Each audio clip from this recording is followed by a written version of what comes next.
Hello everyone. Today in Sangee's Cookery, we're going to see a very famous Kerala sweet item. It's called the Neyyappam or the Ghee Appam. Since this item is predominantly made of ghee, that is why it is called as the Neyyappam. This is prepared during important festivals like Gokulashtami, Kartike Deepam and also Avaniyavattal by the Brahmins. And in today's episode, I'm going to share lots of tricks how to make soft and spongy Neyyappam. Kindly make a note, and without any further delay, let's go into the procedure.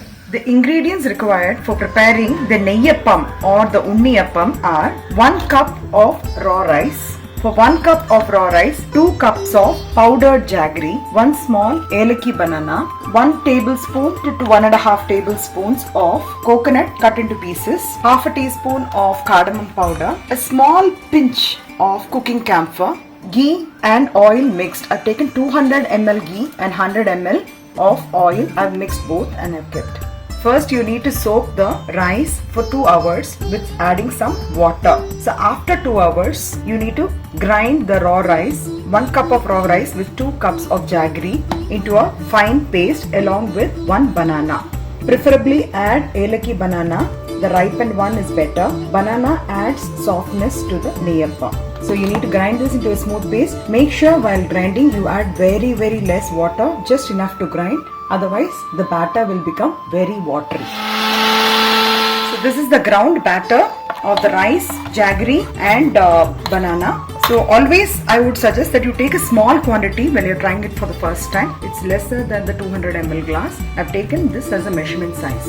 So to this I'm going to add a little bit of cardamom powder, approximately around half a teaspoon mixed up well, and a small pinch of the cooking camphor. It's lesser than the size of a mustard. It's very small.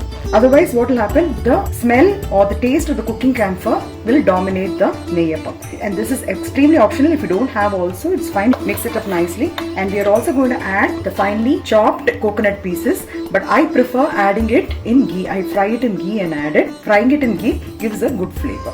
I always use a non-stick maker for making the Neyyappam because it is easier to make it and turn it rather than the iron one. It's available in all the vessel stores. What I do is, because I used to make even the salt appam as well as the sweet appam, before using I usually add some water, heat it up, pour it and then start using for the Neyyappam. I'll start adding the ghee only after discarding this water. So it's a good practice. This is a tip which I'm sharing with you all. If you want, you can follow it.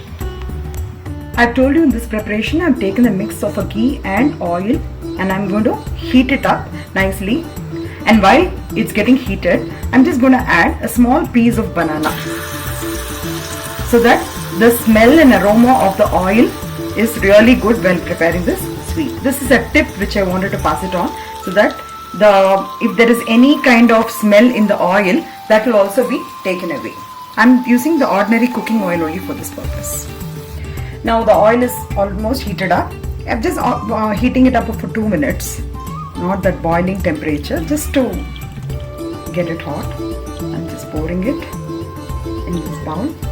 Now in the same pan where I've heated up the oil, I'm going to add 1 teaspoon of the oil and ghee mixture. And I'm going to fry this coconut pieces. Now I've fried the coconut pieces.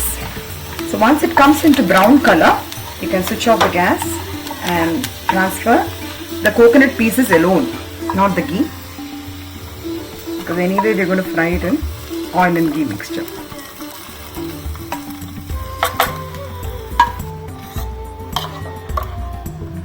So I've filled the ghee and oil mixture up to 3/4. You don't have to fill it till the brim, otherwise what happens, once you pour the batter, it will ooze out.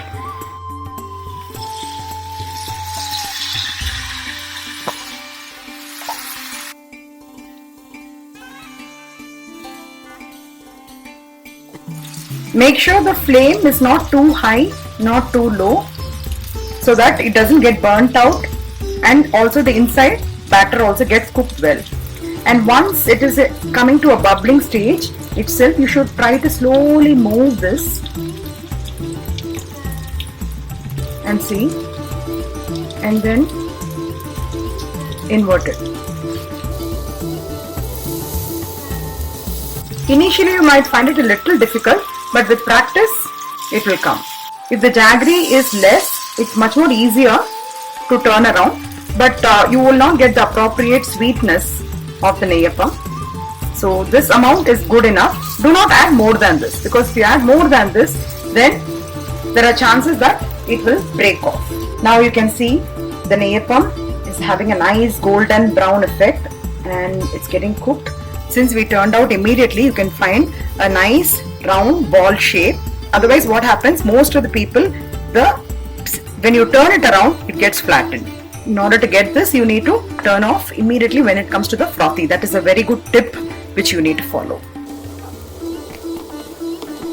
After it's cooked on both sides and it comes to a nice brown, light brown, where it is, it's getting cooked, you don't have to prick it nicely.